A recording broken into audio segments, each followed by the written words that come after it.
All right, we're here for another episode of Everything FMB Podcast. We've got a special guest today, Brian Sodre from Miniopolis Builders. So Brian is a certified general contractor, tiny home builder, and land acquisition expert dedicated to revolutionizing workforce housing through innovation and sustainability. As the founder of Miniopolis LLC, he specializes in creating safe, affordable housing solutions using cutting-edge building materials. So Brian, tell us a little bit about yourself, why you moved over here to Southwest Florida, and just a little background info on you. So my name is Brian Sodre. I'm a general contractor and owner of Miniopolis. I started this company because my wife and I started traveling the world and realizing that less is more. And being a real estate investor and being in that environment, I realized that if I can spend less money where people still have a use for these homes that I've wanted to create, why not? Why not offer something that's more affordable, multifaceted, and can be used through many demographics? And the concept started on a piece of paper. People thought I was crazy. They saw me sketch a little small 500 square foot house, one bedroom, one bathroom. And people would tell me, you're crazy. Nobody's going to buy that. Nobody's going to live there. And until it was finally built, we had over 2,500 people walk through our model home and they said, wow, I can live this way. This is comfortable. And that's the key, is designing homes that don't sacrifice comfort at an affordable price, specifically for Florida climate. And we say affordable, it's not just like we were talking before. It's not, when you say affordable, sometimes you think, well, it's poor people. Well, it's not exactly the case, right? No, it's not for poor people. I like to say it's for the working class. People who they contribute to our society. They give back by working white collar or blue collar jobs. And it's just not enough for the most part to buy an average home today. Or they're looking for a second home, an investment property. Again, it's very versatile, an ADU, something they can put in their backyard and earn some additional income. So no, it is not for the people who absolutely need it, that are homeless. It's for the people that are working for it. Even vacation homes too. I mean, we're here in Florida. I mean, you got the best weather in the country this time of year. So where are you at most of the day? Outside, in your pool, at the beach, things like that. So lately we've been in a really high inflation environment. And you're over here offering homes starting at $145,000. So that sounds super affordable to me, especially with the cost of land. I mean, that's gone up, but it's still, you can get a lot for, $100,000 in parts of Southwest Florida. You can get lots on Fort Myers Beach for, $400,000 or $500,000 or less, depending on where you're at. And even some of the older trailer parks and stuff like that, you can get lots around $100,000 too. Right. But how are you able to kind of keep the cost of construction down and keeping it affordable at the same time? The funny thing is, you have the people who can afford it say it's super cheap. The people who can't afford it say it's super expensive. I'll be honest, as a new company providing innovative technology into the construction industry in general, it's expensive right now. Our price point is relatively high. We want to make it even more affordable. We want to be able to distribute this in a way where we're incorporating technologies, artificial intelligence, and systems and processes where it's so simple to build that it allows us to build faster, better, and live a lifetime, built to last. So I think it's going to get better in pricing, if you ask me. So you're asking about, is it going to go up? I think it's actually going to go down. Oh, that's awesome to hear. So let's talk about some of these cutting edge building methods. Like, you got 3D printing, you've got insulated panels, fiber reinforced polymers. I mean, I'm in real estate. I don't know about a lot of this stuff. I mean, I know generally about building, but, tell us about some of these new cutting edge kind of ways to build things and that probably help actually bring the cost down for you. Well, I think it's super important that realtors understand this. This is one of our advocacies in teaching real estate professionals in the industry about how these homes are built. Why? Because you're selling a product that essentially a family is going to live there. And if they're not in a safe home, how do you think you're going to feel if something happens, right? So understanding the structure of a home is extremely important. And those prefabricated methods that you mentioned are simply a way to do it faster with better quality and more sustainable while incorporating unique designs to make it look like your own. So these four products that we work with, again, are prefabricated methods, something like structural insulated panels, super easy to assemble, rated for Category 5 winds, offer high energy efficiency. But a lot of people in Florida like concrete. So that's where you teach them about insulated concrete form, which essentially it's a concrete slab in your wall. And then if you want to get a little bit more custom and incorporate even more sustainability features like carbon capture, where it captures CO2 from the environment and repairs the wall through a lifetime. But it's not just affordability that you're looking for, it's sustainability and creating a home that's not going to be torn down in 30 years because it's torn up. It's something that's going to last a lifetime, multiple lifetimes. Well, in construction, there's a ton of waste. You know, whether it's CMU block, drywall, plywood, there's a ton of waste in construction. And we've already got landfills that are filled to the brim. We don't need more trash. And these prefabricated methods allow us to have exactly what we need for each project. And just to finalize on the 3D concrete printing, the most unique part about it is that you can customize it beyond imagination. And I think that's our problem now, is not enough people know how creative they can get with this kind of unique building method. And fiber reinforced polymer, great for the beaches. Doesn't degrade, fire resistant, hurricane resistant, just all incredible products that are easy to assemble. Yeah, because I mean, out there you got hurricanes, you got humidity, you've got salt water, you got all that Bugs. kind of stuff. You got bugs, Termites, you know, termites all over the place. I mean, I don't know one wood frame home on Fort Myers Beach that hasn't had termites at one point. You know, it happens out there. It's just part of it. But you got 3D printed homes, and I was on your Instagram the other day, and I saw somebody talking about 3D printed artificial reefs. Yeah. So I mean, what else can you do with these 3D printers and stuff? So the manufacturer's based out of Stuart, Florida, where they have a robotic arm in a warehouse and they print everything in a controlled environment. This is completely different than the normal way of doing things, right? It allows them to have a better quality product overall.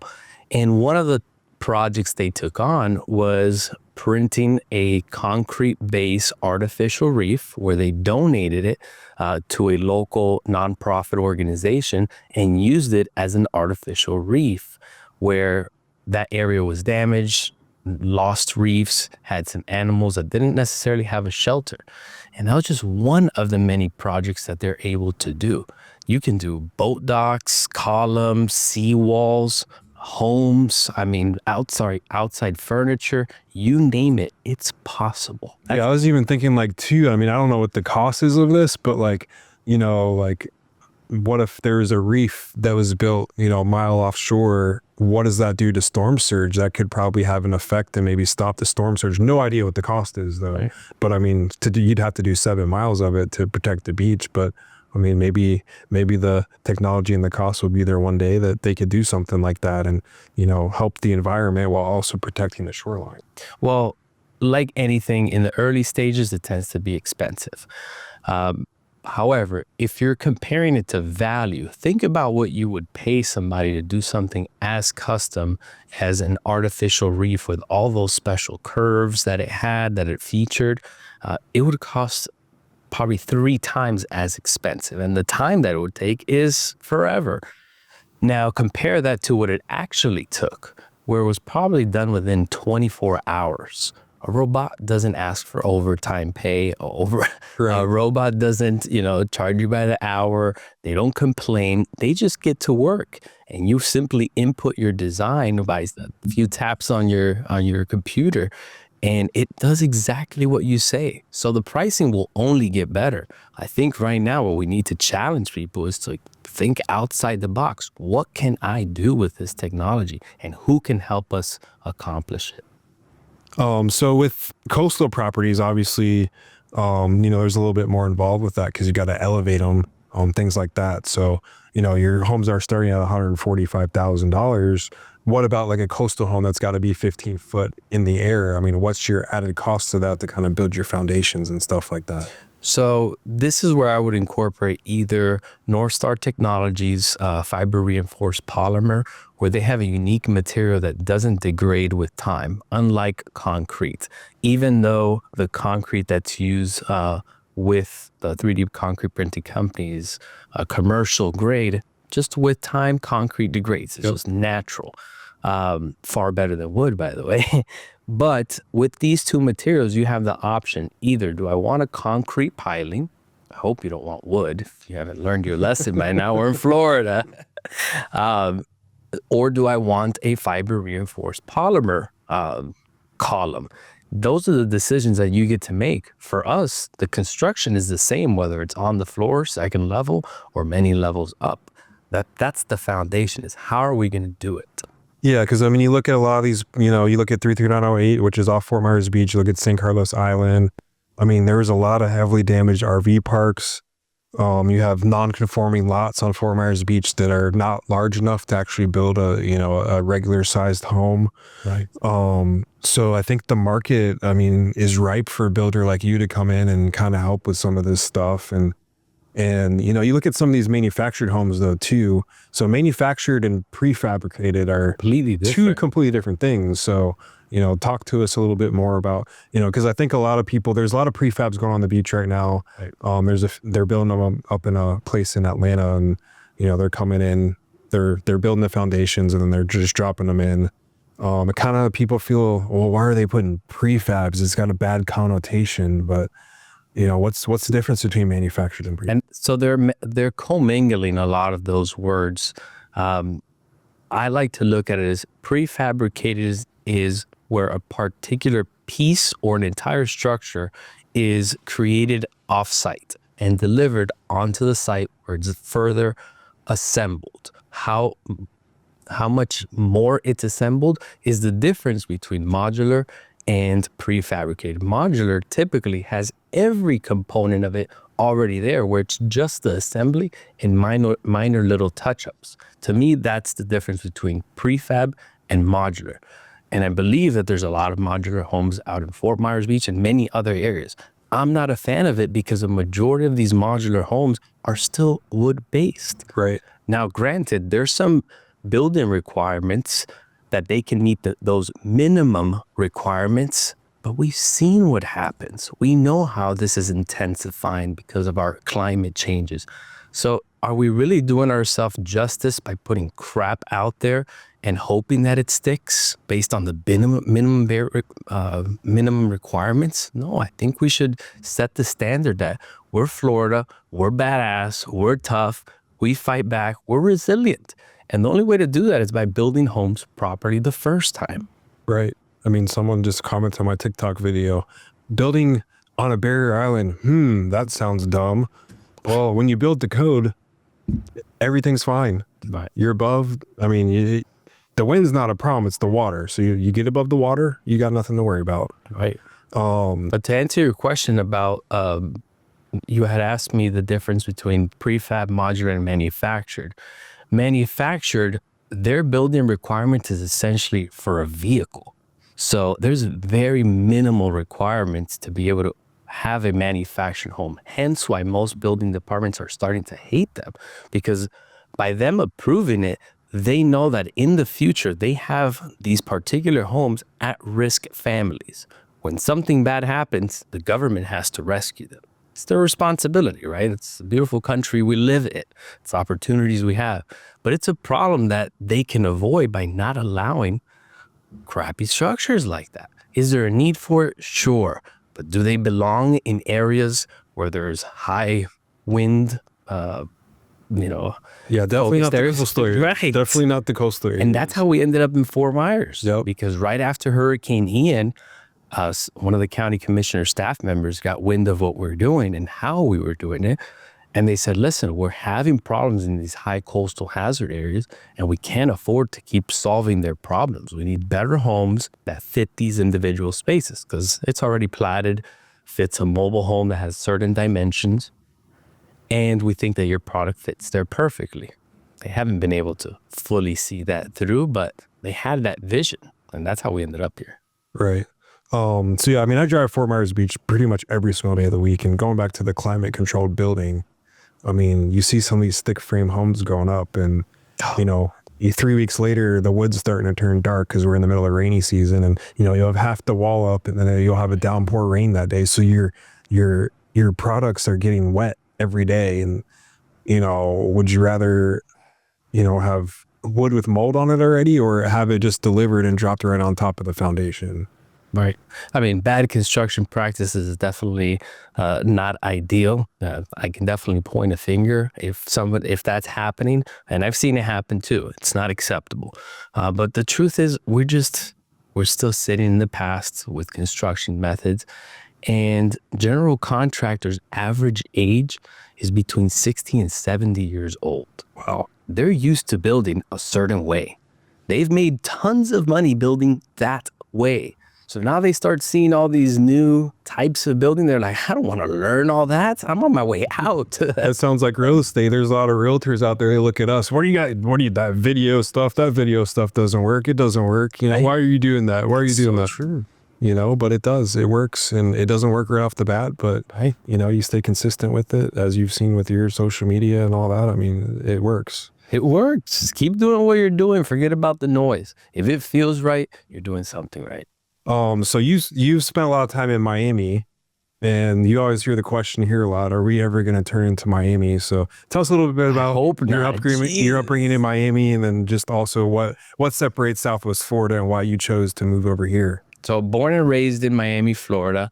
I mean, it's a great place to visit. Don't get me wrong. Beautiful beaches, amazing food, and great nightlife. So in my early years, I enjoyed the hell out of Miami, right? Yeah. But I quickly realized as a young entrepreneur who wanted a family that environment wasn't healthy for me. So I decided to move to Colorado with my fiance at the time, now wife. And once I was exposed to a more chill environment where you didn't have to have the nicest clothes and the nicest cars to go somewhere or to the grocery store, it was refreshing. And eventually we had goals where we're coming back, start our family, and be closer to our relatives. Well, we knew we didn't want to go back to Miami, so we started in Orlando. Long story short, trying to implement our concept with a lot of red tape from government, we ended up in Fort Myers. And I'm so happy we're here because it has a little bit of everything and it doesn't have the craziness from Miami. So to answer your question, I hope we don't turn into Miami. Well, I don't think we will because, we got our building codes and that kind of stuff. And yeah, we get a lot of inflow from Miami, a lot of people moving to escape what you're talking about. But we'll never have the high rises like they do. If they are ever going to have them like that here, it's going to be lifetimes away from our life. So what I do think the opportunity that's being missed in Southwest Florida in general is attracting youth. I think youth right now is eager to see, again, affordable housing is a big part of that. They all want to own real estate, whether it's their first home, their investment property, whatnot, they want to own property. And they're becoming professionals. They've graduated college, they're entering into that career, they're making a little bit of money. Why aren't we bringing more of those people in? What do we need here to bring those professionals here, young professionals that are going to make Southwest Florida even greater? Not necessarily the party life, because they're already in their late 20s, early 30s, early 40s, where they're establishing themselves. So we're not going to see Miami. But we need to bring them here. And I think that's an opportunity. Yeah, I think a lot of people here are into health and fitness and getting out in the sun. Cape Coral does a great job with their park system. They're a master plan community, so they're able to put more parks and things like that. I think they got something going on at Tropicana, and then you got the Seven Islands, I guess, is starting to move forward a little bit. Fort Myers doesn't necessarily have the amount of land that, Cape Coral had, but even Fort Myers, I saw the city of Fort Myers is looking to spend a little bit more money on green space and things like that. And, I think that probably is a little bit of stuff that we are missing. I mean, you got to go, there's plenty of it. You just got to know where to look. I mean, if you're in Fort Myers, you got Lakes Park, you got 6 Mile Cypress, you got a few other areas too. You got, the Caloosahatchee Regional out by Alva. You got a few places in Buckingham and a few other places around, but, I think, that, and also, there's a lot more, you got your Capital Grill that's come in, you got Cooper's Hawk, you got Top Golf, you got Pop Stroke, all those big market places. You usually find those in big markets, and they're coming here to Southwest Florida. We're kind of more of a secondary market to Tampa and Orlando and Miami, but, the smart money, the big developers, the big brands, I mean, they do their market studies and things like that. And, like what's the one saying they always have is if there's a Starbucks around you, that means you bought in a good location. So right now, think about any manufacturer who's looking for laborers. Didn't we just have Amazon purchase a huge piece of land? All those people, how many people are they going to employ there? 10, 20, 30, 50,000 people? All those people are going to need homes. They more than likely make $55,000 plus. What homes are they going to get into? How are we solving that problem? How are we prepared to take that in? That was a great step in the right direction, and we need more of that. I think we have another development up in Northwest Cape Coral. There's a lot of stuff going on Facebook on that. A lot of backlash though too. But it was the largest land purchased in Cape Coral. I think all in Lee County, $100 million, and I think it's 1,750 acres, somewhere right around there. There's a preserve on the north side.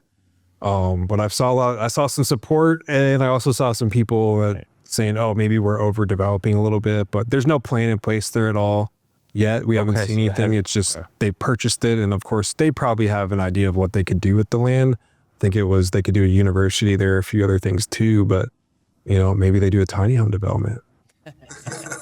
Do we have, other than Florida Gulf Coast University, do we have a big education, sports team? You don't know Florida Southwestern right over here, but that's really it. They're a community. They're more of a community college, but they're a 4-year university now. But they used to be Edison, Edison State College or whatever. I forget. Yeah, so I'm still the newbie here. So when I see all these missing things, it's again not to bring that Miami, but what can we implement to attract the right crowds and keep growing as a community? And there's always going to be the naysayers, the guys who never want to cut down a tree. And I think with that development too is, I mean, I'm sure they're going to come up with a plan that's going to integrate the environment there as best they can. And I'm sure they're going to have to give up some green space and things like that, make it more of a live, work, play type of stuff. And, I'm sure they'll have some paths and things like that and some nature paths and stuff like that. I mean, that's my wish, I don't think they're just going to build a whole bunch of houses to cover the whole land. But mixed use is becoming extremely popular. Live, work, and play in that same little area where it's easily commutable. And I think that's the only concept for Miami that we should implement over here is a little bit more of the mixed use. And I know a lot of the newer developments on Fort Myers Beach, they're stressing the mixed use part of it where, you might have some condo units, maybe a few hotel units, and then you got, a place for a doctor's office or a restaurant possibly, or a couple other smaller business places. And that way you have people right on top of you that are going to be, consumers of the businesses down there. And then everyone in the surrounding areas can just kind of walk over and helps kind of solve the traffic problem a little bit because right now everything's on the north end. So if you're not on the north end, there's not a lot of stuff on the south end. Santini's got a lot of stuff opening up now too, but still all the action's always been on the north end. And as things open up and things get rebuilt, my hope is that the developers definitely, take into account like the mixed use stuff and put some coffee shops and markets. There's a big asterisk. One of the amendments to the comp plan was rezoning to allow for more mixed use. And, obviously everybody would use that to their benefit, but incorporating developments that have all that is very beneficial to the community in general. Yeah, I mean, you look at a place like College Park where we're at right now, and I know that their vision is to make this a little bit more walkable. Right now, it's not very walkable.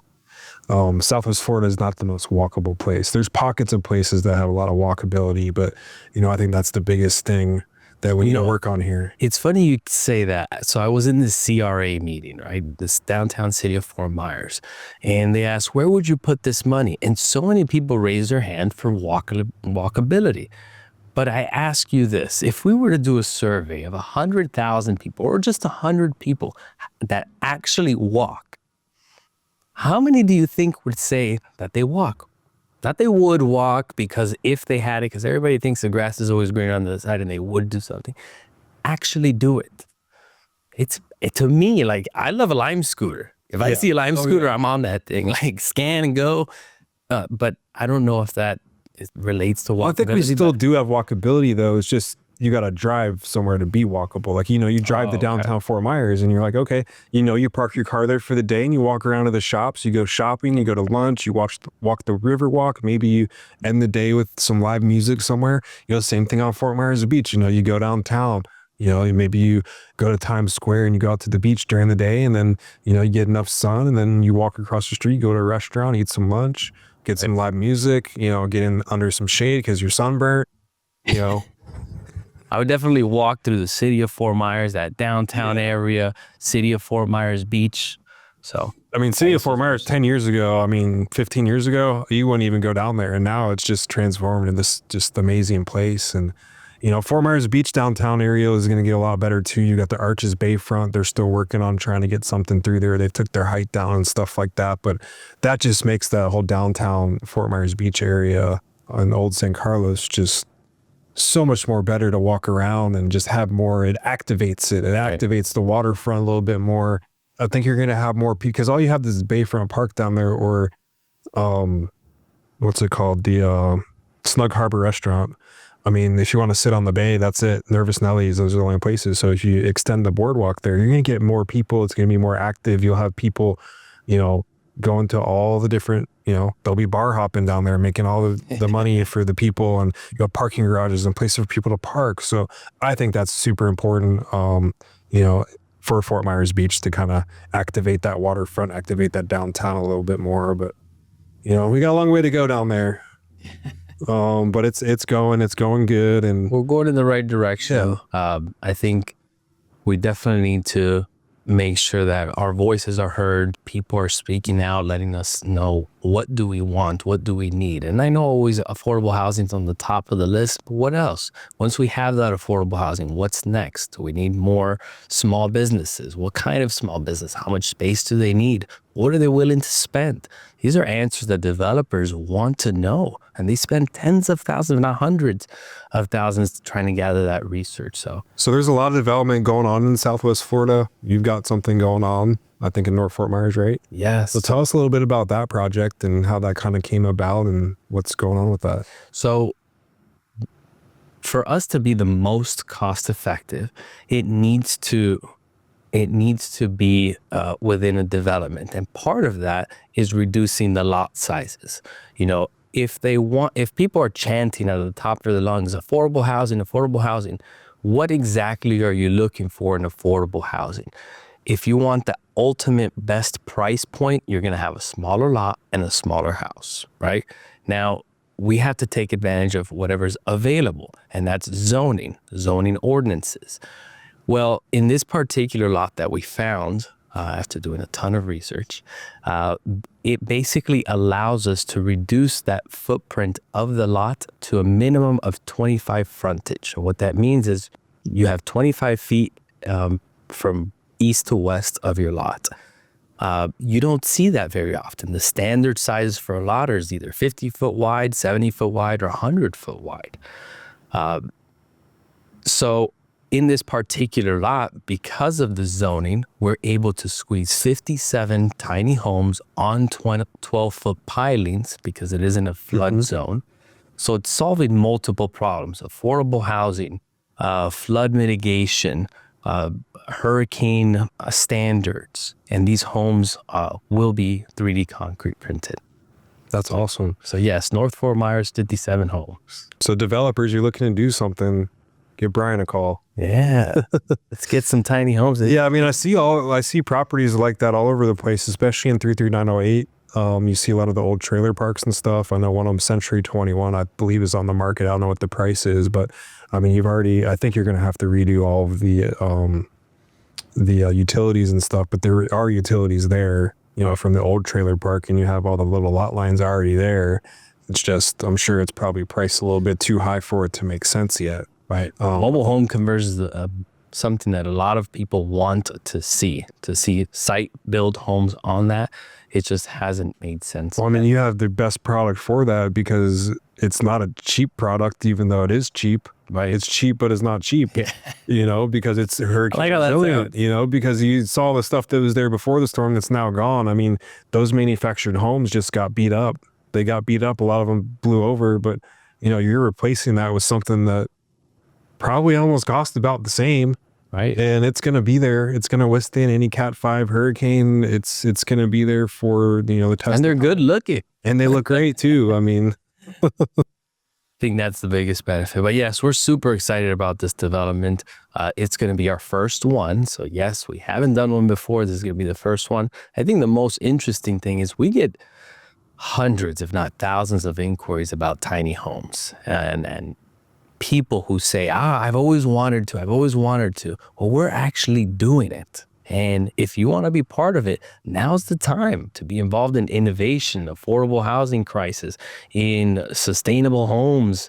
These are all benefits that we're offering, making your wishes come true. We're just part of solving that problem, but we need the community's help. And that's in making sure that you can advocate on our behalf, saying we support this is something we need, this is something we like, and let the community know, the government officials, we like where this is going. Let's give them a shot, make it easy for them, right? Yeah, because I know there's got to be a lot of red tape up, because you're building like smaller lot lines, that kind of stuff. So, right. You got to find the right zoning and the right kind of stuff. But maybe there's places where it's like, okay, we got to go talk to the county because they need to change the zoning here to help us do this and help provide more affordable housing, because Southwest Florida is growing fast. Fort Myers is still the number one fastest growing city in America. It's growing fast. It's not going to turn into Miami, but it's growing fast. So these issues that we're talking about with affordable housing, they're still going to be here, and they're probably going to get worse. Well, that's the most exciting part about the development is, for us, it's just an example of what could be, right? If you want something like this, where else can we implement it? Where else would this make sense? And people haven't seen it. I mean, I get pushback all the time. I can't live in 500 square feet. Have you been to one of our houses? Have you felt it? Have you slept in it? Like, it's a lot different. Look at all the people in New York City and Chicago living in 400 and 500, 200 square foot houses, apartments probably, and that's probably $8,000 a month. And they don't even see the sun there. So come on down to Florida, build a mini home and a bigger home. I mean, it'll be like a mansion compared to some of those apartments up there. And sure, join a thriving community, join a community where there's, a lot of things going on, a lot of things happening, a lot of small business, I think the great part about our area is, you have these big chains coming in, these big companies and stuff, and Topgolfs and stuff like that, but you still got your mom and pops and, the local community, the local people, the natives, they love to shop local, and they try to shop local as much as they can. And, I think that's the great part. My favorite are the mom and pop's pizza places or the mom and pop's Cuban restaurants. Oh man, I'm a huge fan. Yeah, you look at our islands like Sanibel. Sanibel doesn't allow chains. So you don't really have those out there. I didn't know. Fort Myers Beach doesn't really, you had Hooters and a couple other places like that, but, used to have McDonald's when I grew up there. Margaritaville is kind of a chain, but, it's a hotel chain, but you don't see McDonald's down there. You don't see Wendy's, Burger King, all that. That's what makes it crap special. Anyways, right. But, you don't see those big brand names down there as much, which is great. It's tough though. Maybe that's why they're not down there, is because, you have, especially nowadays, you get to the middle of the summer, it's just not a lot going on. So, but it's feast or famine down here sometimes. And, right. During season, you just work as fast and hard as you can and get as much done. And it's going to slow down a little bit, but, we still have people coming from the East Coast a lot of times during the summer. And, one of my buddies from Michigan actually prefers to come here in the summer because he can actually drive around town and take the kids around. The traffic's bad here, but it's nowhere as bad as Orlando or Chicago or New York or Tampa or Miami. It's nowhere near as bad as that. You can get around here. You just got to be smart about it sometimes, and not go to Cape Coral first thing, don't go to Cape Coral during rush hour because you're not the same traffic, go the opposite way of the I traffic. get family to visit me when they come from somewhere like Port St. Lucie, where it's very slow paced. They're like, oh man, the traffic here's horrible. But when they have a family member from Miami, they're like, oh my God, I can drive through here. So it's all about perspective. Where are these people coming from? Yep. I don't see any issues with traffic, but maybe it's because I'm used to Miami life. Yep. So the Mother's Nest, that's something that you do for the community that seems to be pretty important to you. So tell us a little bit about that. And what it's something that we just started this year, actually. We rolled out with it because there's a lot of grants available for affordable housing. And we figured, well, who can benefit from these? And I come from a background where my father passed away at a young age and my mother raised us, my brother and I. And we saw the struggles she went through. We didn't suffer financially, we weren't homeless, but she worked her butt off to give us what we needed. And I realized that, sure, there's a lot of help for homeless individuals, food stamps, all these government welfare. But what's something you'll realize about mothers, especially the working class mothers, they don't like to ask for help. So you'll never see them on those things unless it's a dire situation or somebody helped them do it. Right. So I figured if I want to help anybody and start a nonprofit and possibly receive these grants to build homes, I want to give it back to working class mothers who support our community, who raise children on their own and are able to go through all these challenges in life, but make it easier for them, where they have a place where they can call home. And that's where Mother's Nest was created. For October, November, December, we're not doing anything because there's a lot of stuff going on. We don't want to overcrowd those months. But every month throughout the year, other than those three, we like to do an end of the month networking event where we just have business professionals coming together. Oftentimes, some of these businesses will donate something. Mm-hmm. It'll go up for an auction. Whatever money's raised goes towards that. The second interesting thing we're doing once a year is a gala, where we're gathering all the business professionals to come together in a fundraising gala. We all dress up nice, have fun, and appreciate life, appreciate what we're grateful for and all the hardworking mothers out there that can benefit from this. That's good stuff. I mean, it's all about community here and helping the community out and stuff like that. And it's good to see that, you build homes, but you also help too. So, do you just do tiny homes? No, that's a common misconception. So as a licensed general contractor, we're able to do anything in construction, whether it's residential, commercial, renovations, new construction, government contracts. So we do a little bit of everything. A majority of our business has been renovations. We've slowly gone away from it because of our interest in innovation, technology, new construction, affordable housing. But we also help the government out a lot. The government's suffering, believe it or not.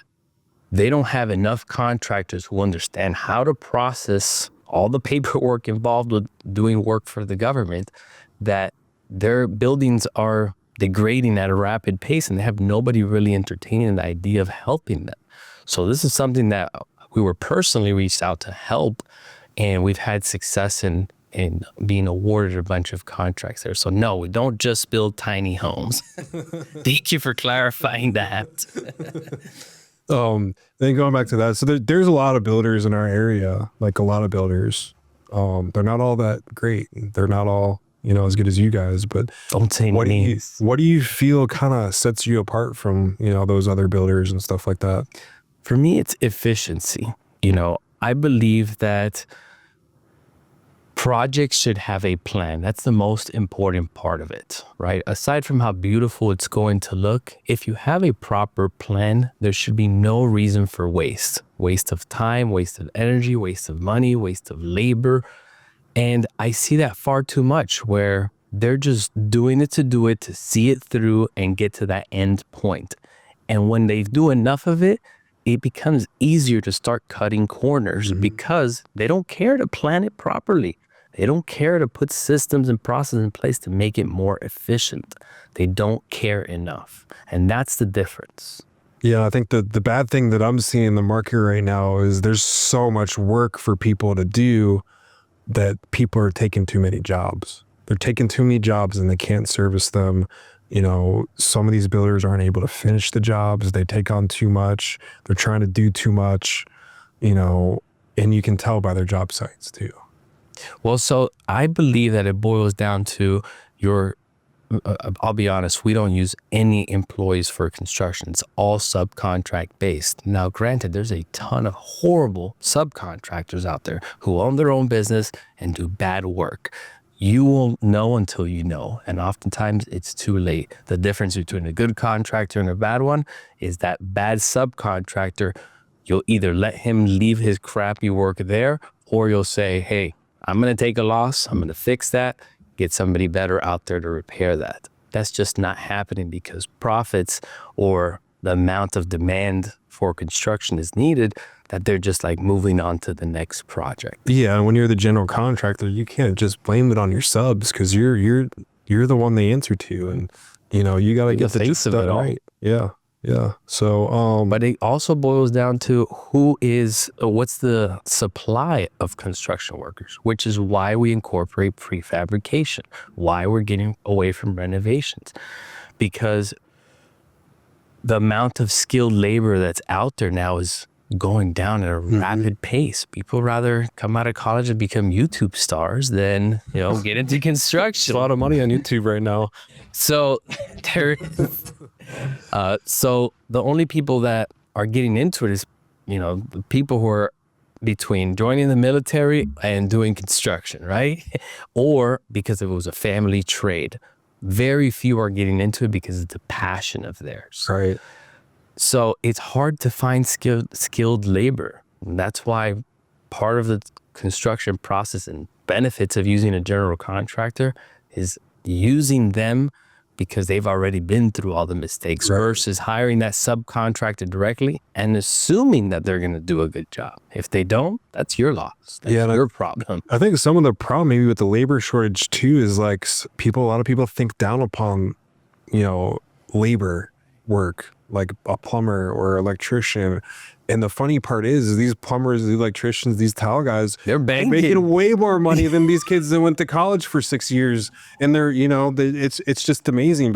And these kids skip college to go, you know, they have a passion for it. Maybe, you know, their dad was a plumber or something like that. But I mean, you can make some pretty darn good money out there. I mean, I know a lot of them are making a lot more money than a lot of realtors are. And it's just, they work hard, they're honest, and they get the job done. And, you know, they get referrals from their people because they do such a good job, and they're all referral based. I mean, it's amazing.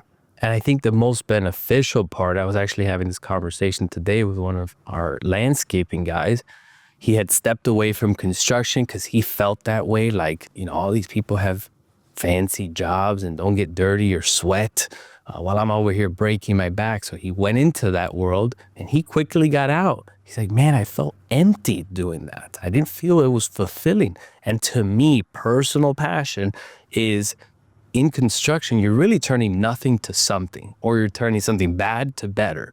So you're bringing your vision, your passion, your skills to improve or create something that most people benefit from, where families are raised, where you have that Thanksgiving meal, where you enjoy the yard and play football on. You know, these are all things that we see as fulfilling, and it comes with a nice payday. Yeah.